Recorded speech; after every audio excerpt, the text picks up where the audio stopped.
Assalamualaikum warahmatullahi wabarakatuh. Di sini kami PTMU akan mempresentasikan hasil kerja kami, yaitu Jurnal Umum Metode Periodik. Berikut adalah penjabaran apa saja yang akan kami jelaskan. Pertama, penjelasan apa itu jurnal umum. Yang kedua, apa itu sistem periodik. Yang ketiga, contoh soal beserta penyelesaiannya. Sebelum kami lanjut ke materi, persilakanlah kami memperkenalkan diri terlebih dahulu. Berikut adalah dosen pembina kami yang terhormat Ibu Ana Fitriana, SMM. Saya sendiri Zakia Putri Amanda sebagai moderator. Saya Dewi Nagaraini sebagai pemateri. Saya Deavila Putri sebagai pemateri. Saya Kemas Amani sebagai pemateri. Saya Novan Haryadi sebagai pemateri. Baiklah, di sini saya akan menjelaskan apa itu jurnal umum. Jurnal umum merupakan catatan akuntansi permanen yang pertama atau Book of Original Entry yang digunakan untuk mencatat transaksi keuangan perusahaan secara kronologis dengan menyebutkan akun yang debit maupun yang kredit yang berbentuk dua kolom. Jurnal umum juga digunakan untuk mencatat semua transaksi dan secara individu dipindah bukukan ke akun-akun dalam buku besar. Contoh bentuk jurnal umum adalah sebagai berikut. Yang pertama adalah tanggal. Diisi tanggal terjadinya transaksi. Yang kedua adalah referensi, diisi nomor voucher bukti transaksi. Yang ketiga ada nama akun, diisi dengan nama akun debit tertulis terlebih dahulu, kemudian di baris bawahnya ditulis akun kredit. Kemudian ada nomor 4, itu debit, diisi dengan jumlah rupiah akun yang di debit. Kemudian ada kredit, nomor 5, diisi dengan jumlah rupiah akun yang ada di kredit. Kemudian saya akan menjelaskan apa itu sistem periodik. Yang pertama, tidak ada pencatatan atas persediaan untuk semua pembelian dan penjualan. Yang kedua, tidak mempunyai buku tambahan atau kartu persediaan. Yang ketiga, perhitungan persediaan harus dilakukan paling tidak setahun sekali untuk menyusun laporan keuangan. Yang keempat, biasa digunakan untuk barang dagangan yang murah. Yang kelima, pengendalian persediaan barang dagangan pada akhir periode perlu dilakukan perhitungan fisik persediaan barang dagangan yang ada. Lalu, dibuat ayat jurnal penyesuaian guna mencatat besarnya persediaan akhir di gudang. Yang keenam, pembelian dicatat dalam akun pembelian, begitu juga dengan akun potongan pembelian, retur pembelian dan penyesuaian harga beli serta ongkos angkut masuk dicatat terpisah. Kemudian ada contoh soal beserta penyelesaiannya. Di sini kami mengambil contoh soal dari buku Praktikum Pengantar Akuntansi 1 karya Selvi Monalisa. Di sini ada PT Waserba 81 yang akan mencatat seluruh transaksinya menggunakan metode periodik. Dalam bulan Desember 2013, Waserba 81 mencatat transaksi-transaksi di bawah ini. Perusahaan menggunakan metode periodik untuk mencatat transaksi terkait barang dagangan ini. Pada tanggal 1 Desember, membayar sewa toko bulan Desember sebesar 2.400. Tanggal 3 Desember, membeli 50 lusin kain batik dari Juragan Batik Erlangga dengan termin kredit 2/10, N/30, freight on board, shipping point sebesar 21.600, dan seterusnya.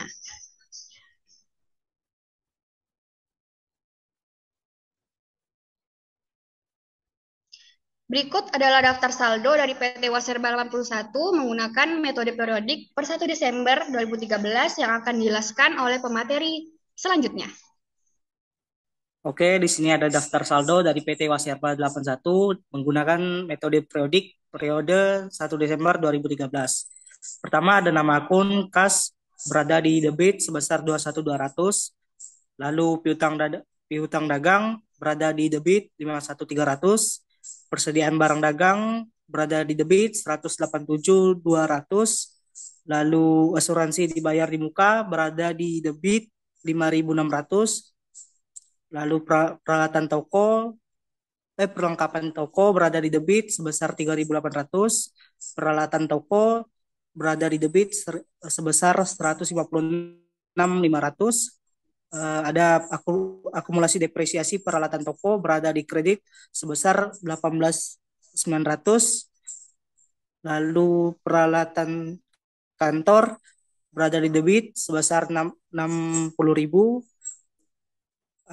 Dan akumulasi depresiasinya berada di kredit sebesar 20.000. Dan terakhir utang dagang berada di kredit sebesar 32.200.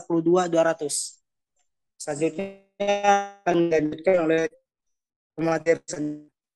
Baiklah, saya lanjutkan. Karena utang gaji dan beban yang masih harus dibayar tidak memiliki keterangan, maka dikosongkan. Utang bank berada di kredit sebesar 40.000.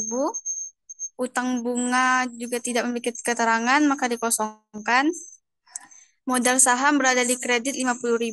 Saldo laba berada di kredit 135.100. Dividen berada di debit 45.000. Penjualan berada di kredit 1.073.700. Retur dan potongan penjualan berada di debit 30.900. Diskon penjualan berada di debit 19.800. Pembelian berada di debit 536.500. Retur dan potongan pembelian berada di kredit 8.500.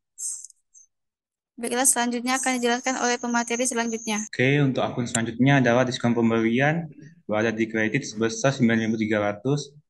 Selanjutnya beban kirim pembelian berada di debit sebesar 16.100. Untuk beban pokok penjualan tidak ada keterangan.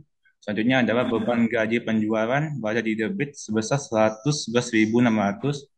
Beban sewa berada di debit sebesar 27.900. Untuk beban depresiasi peralatan toko dan beban perlengkapan toko tidak ada keterangan. Selanjutnya adalah beban kirim penjualan di debit sebesar 10.100. Beban listrik air telepon toko berada di debit sebesar 13.200. Selanjutnya adalah beban penjualan lain-lain berada di debit sebesar 4.200. Lalu beban gaji administrasi berada di debit sebesar 50.600. Dan yang terakhir adalah beban iklan berada di debit sebesar 27.000. Untuk selanjutnya akan dijelaskan pemateri selanjutnya. Oke, materi selanjutnya. Beban depresiasi atau peralatan kantor karena kosong kita kosongkan. Beban asuransi juga. Lanjut ke beban listrik, air, telepon, dan kantor berada di kolom debit sebesar 6.600. Beban bunganya kosong. Beban administrasi lain itu sebesar 2.600 di kolom debit. Jadi jumlah di kolom debitnya 1.387.700 dan di kolom kreditnya 1.387.700 memiliki kebalansannya.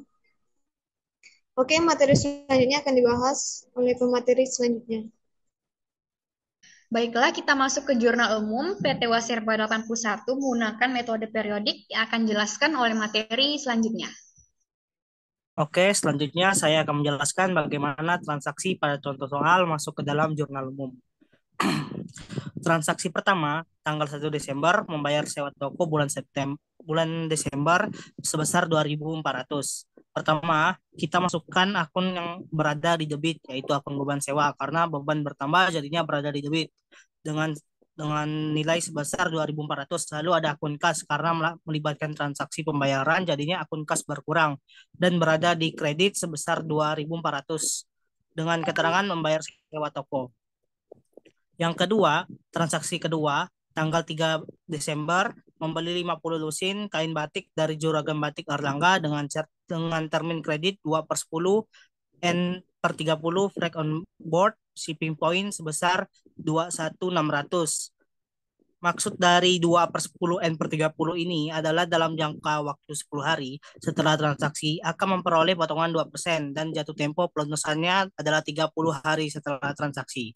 Nah, kita masukkan akun debit terlebih dahulu, yaitu akun pembelian karena melakukan pembelian, dan akun utang dagang karena membeli secara kredit. Keduanya sebesar 21.600 dan dengan keterangan membeli barang dagang. Transaksi ketiga, tanggal 4 Desember, membayar ongkos kirim pembelian kain batik pada tanggal 3 Desember sebesar 500. Pertama, kita masukin akun debit lagi, yaitu akun beban kirim pembelian sebesar 500. Dan karena melakukan transaksi, jadi akun kasnya berkurang dan berada di kredit sebesar 500 dengan keterangan membayar ongkos kirim. Selanjutnya, transaksi keempat, tanggal 6 Desember. Menjual berbagai oleh-oleh batik kepada Galeri Hatmini dengan termin kredit 2/10 N/30. FOB shipping point senilai 8.500. Kita masukin angka debit terlebih dahulu, yaitu akun piutang dagang, karena gelar Hatmini membeli secara kredit. Jadi itu termasuk dalam piutang dagang dan terhitung sebesar 8.500. Lalu karena melakukan penjualan, jadi tertulis akun penjualan berada di kredit sebesar 8.500 dengan keterangan menjual barang dagang. Transaksi kelima, 7 Desember, menerima pelunasan dari Bapak Adi Gunawan Purba atas penjualan bulan November sebesar 8.900 tanpa diskon penjualan.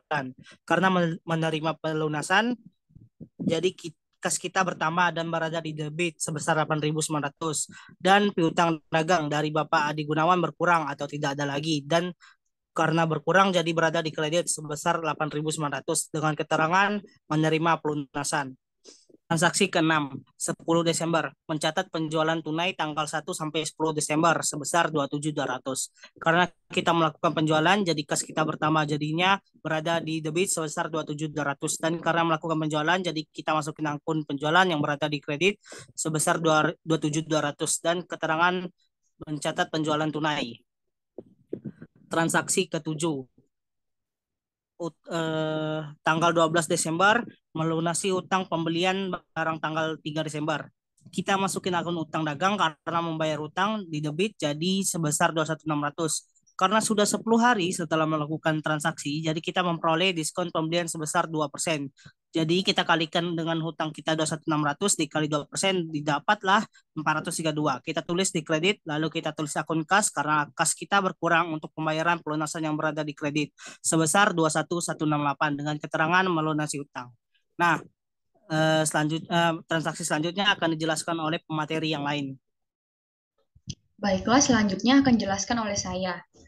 Pada tanggal nomor 8, pada tanggal 14 Desember, Galeri Hatmini meretur beberapa barang yang dibeli tanggal 6 Desember seharga 1.500. Kemudian di akun jurnal umumnya tertulis retur dan potongan penjualan berada sebesar 1.500 berada di debit, kemudian piutang dagang sebesar 1.500 berada di kredit dengan keterangan meretur barang dagang. Kemudian nomor 9, pada tanggal 15 Desember, membayar pemuatan iklan di majalah wanita Lutvira sebesar 2.600.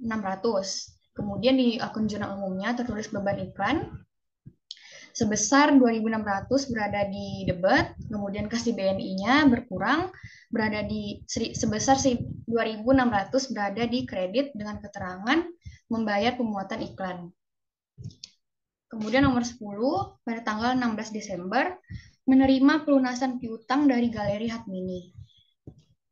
Tertulis kas di BNI berada di debit sebesar 6.860, kemudian diskon penjualan sebesar 1.140, kemudian piutang dagang sebesar 7.000 berada di kredit. Di sini saya akan menjelaskan kenapa kas di BNI sebesar 6.860. Karena pada tanggal 6 Desember menjual berbagai oleh-oleh batik pada Galeri Hatmini dengan termin kredit 2/10 N/30 FOB shipping point senilai 8.500. Kemudian pada tanggal 14 Desember, Galeri Hatmini meretur beberapa barang yang dibeli pada tanggal 6 Desember seharga 1.500. Jadi 8.500 dikurang 1.500 hasilnya 7.000 dan mendapatkan diskon 140. Jadi kas di BNI-nya 6.860, kemudian diskon penjualan 140 dan piutang dagangnya sebesar 7.000 berada di kredit dengan keterangan menerima pelunasan. Selanjutnya, nomor 11, pada tanggal 19 Desember, Membeli barang dagangan secara tunai sebesar 11.800. Nah, di jurnal umumnya tertulis pembelian sebesar 11.800 berada di debit, kemudian kas di BNI-nya berada di kredit sebesar 11.800 dengan keterangan membeli barang dagang. Kemudian tanggal 19 Desember, melunasi utang pembelian barang kepada Ibu Arista sebesar 9.000 tanpa mendapat diskon. Di situ tertulis utang dagang berada di debit sebesar 9.000, kemudian kas di BNI berada di kredit sebesar 9.000 dengan keterangan melunasi utang dagang. Kemudian 20 Desember, menjual kain batik kepada butik Konstania dengan termin kredit 1/10 N/30 FOB shipping point senilai 26.000. Nah, piutang dagangnya berada di debit sebesar 26.000, kemudian penjualannya sebesar 26.000 berada di kredit dengan keterangan menjual barang dagang. Selanjutnya akan dijelaskan oleh pemateri selanjutnya. Pada transaksi ke-14, 21 Desember, untuk membantu pelanggan Wasserba 81 menalangi terlebih dahulu ongkos kirim pembelian butik Konstantia pada tanggal 20 Desember sebesar 1.100.000 melalui jasa kurir Tiki. Ongkos ini akan ditagihkan sebagai piutang. Jadi nama akunnya piutang dagang, masuk ke daftar debit sebesar 1.100. Terus di akun keduanya adalah kas di BNI dimasukkan ke kolom kredit sebesar 1.100 dengan keterangan menalangi ongkos kirim. Terus pada transaksi ke-15 tanggal 21 Desember menerima pelunasan piutang Bapak Diki Nurdiansyah atas penjualan bulan November sebesar 17.600. Ini dimasukkan ke kas di BNI dengan kolom di debit sebesar 17.600. Akun keduanya adalah piutang dagang dengan di kolom kredit sebesar 17.600 dengan keterangan menerima pelunasan. Terus dilanjutkan dengan transaksi ke-16, yaitu tanggal 21 Desember, membeli 40 mesin kain batik anak-anak dari penjahit Basita dengan termin kredit 1/10 N/30 baik on board destination sebesar 20.000. Jadi akunnya pembelian dengan kolom debit 20.000, akun keduanya utang dagang dimasukkan ke kolom kredit sebesar 20.000 dengan keterangan membeli barang dagang. Terus dilanjutkan dengan transaksi 17 pada tanggal 24 Desember meretur 4 mesin dari kemeja batik yang dibeli tanggal 21 Desember dari penjahit Basita karena terdapat cacat produksi. Itu dimasukkan ke utang dagang dengan jumlah 2.000 di kolom debit.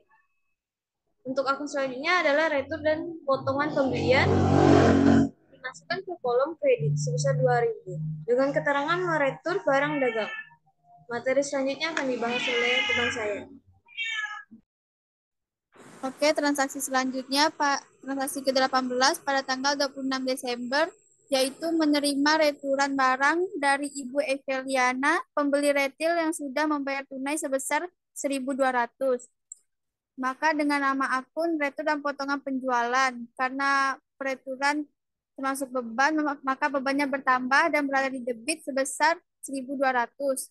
Dan kas di BNI-nya karena ia membayar secara tunai, maka kas keluar dan berada di kredit sebesar 1.200 dengan keterangan meretur barang dagang. Transaksi ke-19 pada tanggal 28 Desember yaitu membayar gaji Desember staf penjualan sebesar 7.600 dan staf administrasi 4.800. Dengan nama akun beban gaji penjualan karena beban bertambah maka posisinya di debit sebesar 7.600 dan beban gaji administrasi bebannya juga bertambah maka posisinya di debit sebesar 4.800 Kas di BNI karena ia membayar secara tunai, maka kasnya keluar dan berada di kredit sebesar 12.400 dengan keterangan membayar gaji karyawan. Transaksi ke-20 pada tanggal 29 Desember yaitu membeli perlengkapan toko atau kantong pembungkus, kertas truk, label harga, dan lain-lain sebesar 800. Karena perlengkapan termasuk harta dan hartanya bertambah, maka masuk ke debit sebesar 800. Kas di BNI karena ia membayar secara tunai, maka kas keluar dan berada di kredit sebesar 800 dengan keterangan membeli perlengkapan toko. Baiklah, selanjutnya akan dijelaskan oleh pemateri selanjutnya. Oke, selanjutnya transaksi yang ke-21 pada tanggal 30 Desember yaitu menjual kemeja batik anak-anak kepada SD Andika Pranusatya dengan termin kredit mendapatkan diskon 2% dalam jangka waktu 10 hari dengan jatuh tempo pelunasannya adalah 30 hari. POP atau shipping point senilai yaitu 18.250. Untuk nama akunnya yaitu yang pertama adalah piutang dagang dan itu termasuk dalam debit dengan jumlah yaitu 18.750. Dan untuk yang kreditnya yaitu ada penjualan dikarenakan dia melakukan penjualan dan masuk ke dalam kolom kredit sebesar 18.250. Dengan keterangannya yaitu menjual barang dagang. Untuk transaksi yang ke-22 pada tanggal 30 Desember yaitu adalah menerima pelunasan piutang dari Bukti Konstantia atas penjualan tanggal 20 Desember termasuk ongkos kirimnya. Dan untuk yang pertama itu adalah kas di BNI itu masuk dalam kolom debit sebesar 26.840 dengan diskon penjualan pada kolom debit juga yaitu 260 dan pada kolom kredit yaitu adalah piutang dagang sebesar 27.100 dengan keterangan menerima pelunasan.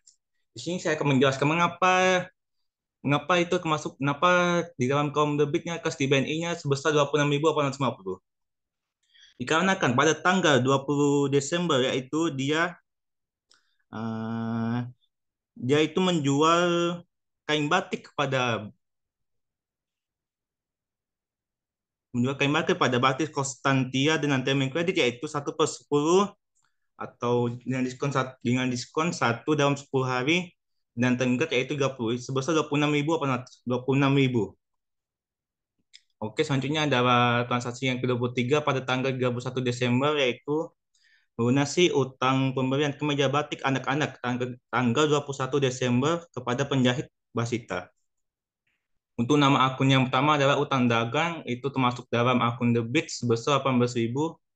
Lalu dengan diskon pemberian termasuk dalam akun kredit sebesar 180 dan kas di BNI termasuk dalam akun kredit sebesar 17.820 dengan keterangan yaitu melunasi hutang. Dan situ saja transaksi PT Waserba pada periodik ke Desember 2013 dengan jumlah semuanya itu 26.267.550 pada kolom debit dan juga sama yaitu 267.550 pada kolom kredit juga yaitu sama dengan balance. Baiklah, kemudian ini daftar pustakanya.